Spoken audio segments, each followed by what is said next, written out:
Salut à tous, c'est Céline de Nayarki. Aujourd'hui, on va parler d'un sujet auquel on est souvent confronté quand on est en recherche d'emploi. C'est lorsqu'on envoie des candidatures, que ces candidatures restent sans réponse ou bien lorsque les candidatures sont rejetées.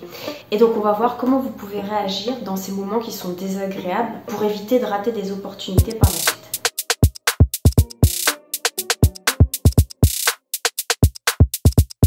Alors, premier cas de figure, c'est lorsque vous envoyez une candidature par mail et que vous ne recevez pas de réponse. Déjà, ne vous attendez pas forcément à recevoir une réponse dans les jours qui suivent. Ils ont peut-être aussi d'autres candidatures à évaluer. Ce que je conseille souvent quand j'ai des coachés pendant la formation, c'est d'attendre à peu près une semaine, 2 semaines. Et si on n'a toujours pas de réponse, de réenvoyer le même mail avec la même candidature. Pour voir ce qui se passe, vous pouvez même mettre une petite en-tête, une première phrase pour dire voilà, j'ai déjà envoyé ma candidature, je n'ai pas reçu de réponse, est-ce que vous l'aviez bien reçue? La deuxième possibilité, ce serait si entre-temps vous découvrez ou vous êtes mis en contact avec des gens qui travaillent au sein de l'agence et qui ont un pouvoir décisionnel pour le recrutement. Vous pouvez éventuellement envoyer votre candidature directement à ces personnes si vous avez leur contact soit par mail ou via les réseaux sociaux, pourquoi pas. Et enfin, troisième cas de figure sur lequel on s'entraîne pendant la formation souvent avec les coachés, c'est de faire une relance téléphonique. C'est une situation un peu inconfortable mais ça peut fonctionner, c'est-à-dire que vous allez téléphoner et vous allez chercher à tout prix à être mis en contact encore une fois avec la personne qui a le pouvoir décisionnel sur le recrutement. Ça peut être la personne chargée de recrutement, ça peut être le chef d'agence, de telle sorte que vous ayez en quelque sorte un petit avantage au téléphone. Vous allez pouvoir vous présenter de vive voix.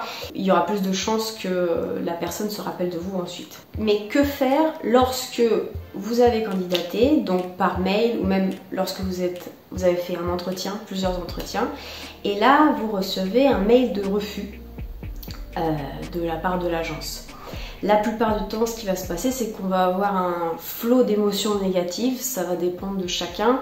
Ça peut être de la tristesse, ça peut être de la colère, de l'amertume, du dégoût pour la recherche d'emploi. Je pense que la première étape, elle est sous-estimée, mais c'est justement de chercher à gérer un peu vos émotions et d'essayer de garder la tête froide. Alors, les conseils que je vous donne, c'est des conseils assez basiques. Vous avez déjà peut-être entendu ces conseils, mais ils fonctionnent quand vous avez justement un flot d'émotions. C'est simplement sortir dehors, faire un tour, surtout ne pas réagir à chaud, ne pas répondre tout de suite sous le coup de la colère, aller voir des proches, faire quelque chose qui est sain et qui vous permet de relativiser un peu la situation. C'est vraiment très important parce que quand on reste dans un état d'esprit négatif, ça va vraiment nous faire rater des opportunités dans le sens où ça va nous bloquer, on va plus vouloir faire aucune démarche, on n'aura plus d'espoir en fait et on peut parfois complètement cesser la recherche d'emploi, ce qui est vraiment dommage. Une fois qu'on a la tête froide, une fois qu'on a géré un peu toutes ces émotions, on va essayer d'analyser un peu la situation parce qu'il y a toujours une ou plusieurs causes à un refus. Et avant de parler plus en détail de ça, il y a une chose qui est un peu importante à comprendre, mais lorsque vous recevez un refus, ce n'est pas forcément vous qui êtes rejeté, c'est votre candidature. Et votre candidature, c'est une représentation à un moment T de votre travail, de votre expérience. Donc votre candidature, elle est, pour ainsi dire, incomplète. Elle ne montrera jamais toute la complexité de ce que vous avez fait, toute votre personnalité, tout le potentiel que vous avez.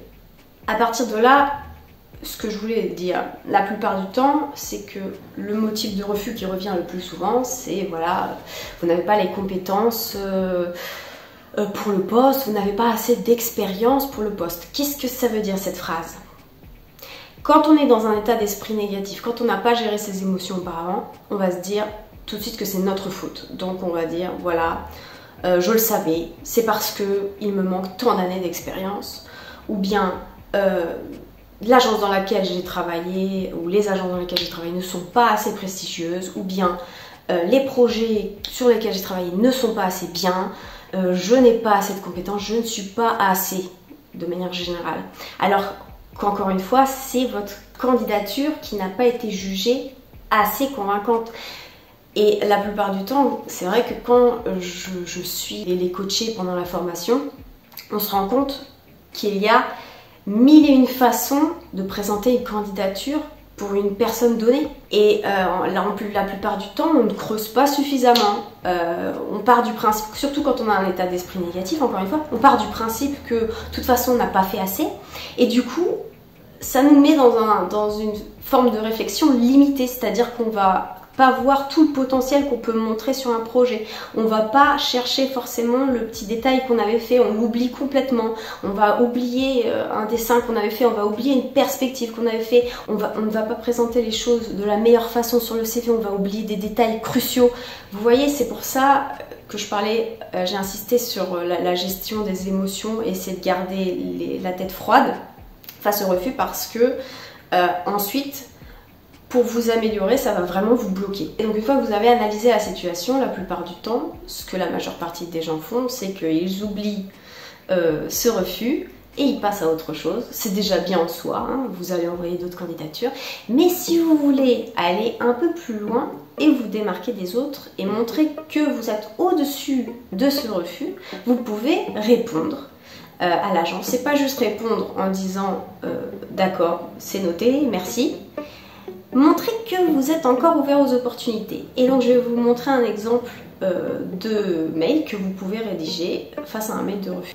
Donc bonjour madame, monsieur, je vous remercie à nouveau pour cet entretien d'embauche ou pour votre réponse. J'ai apprécié la qualité de nos échanges et en apprendre plus au sujet de l'entreprise, ses valeurs et sa vision pour le futur. Donc ça c'est dans le cadre d'un entretien d'embauche. Vous pouvez bien sûr être plus précis, là c'est une lettre assez générique. Bien que je sois déçue de ne pas être sélectionnée au poste 2, je fais confiance à votre jugement pour choisir le ou la meilleure candidat. Toutefois, s'il y a des changements concernant le poste ou bien s'il y a d'autres opportunités de recrutement au sein de l'entreprise qui conviendraient à mon profil, je serai intéressée pour être recontactée et en discuter avec vous. Je vous souhaite une bonne continuation, cordialement. Donc en fait, en donnant ce genre de réponse, vous montrez à l'entreprise, aux personnes qui étaient chargées du recrutement, que vous êtes un peu au-dessus de ce refus, qu'il ne vous a pas atteint tant que ça et que malgré la déception, vous êtes encore motivé pour intégrer l'entreprise. Et d'après moi, c'est un message très fort. C'est le genre de message qu'on n'envoie pas souvent. Il y a peu de personnes qui le feraient, justement parce qu'on a du mal à dépasser la déception. De cette façon, c'est pas garanti à 100%, mais il y a de grandes chances qu'on se rappelle de vous et éventuellement qu'on vous recontacte. Bien évidemment, vous ne pouvez pas forcément faire ça systématiquement parce que ça demande de l'énergie, c'est assez chronophage. Mais pour certaines entreprises où vraiment vous avez eu un coup de cœur, ça peut valoir le coup.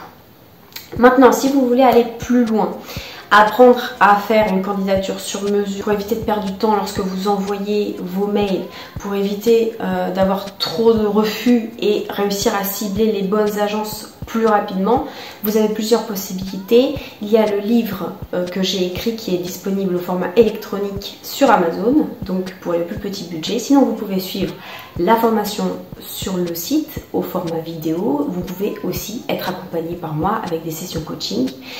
C'est la solution la plus rapide si vous voulez trouver votre emploi au mois de septembre-octobre. Et bien en prenant la formation dès maintenant, ce sera possible. Comme d'habitude, si vous avez des questions par rapport à la vidéo, si vous voulez faire un retour par rapport à ce que je vous ai proposé, si vous avez essayé ces méthodes, n'hésitez pas à écrire des commentaires pour m'en faire part. Et puis comme vous le savez, si vous avez apprécié la vidéo, la likez et vous abonnez à la chaîne. Salut!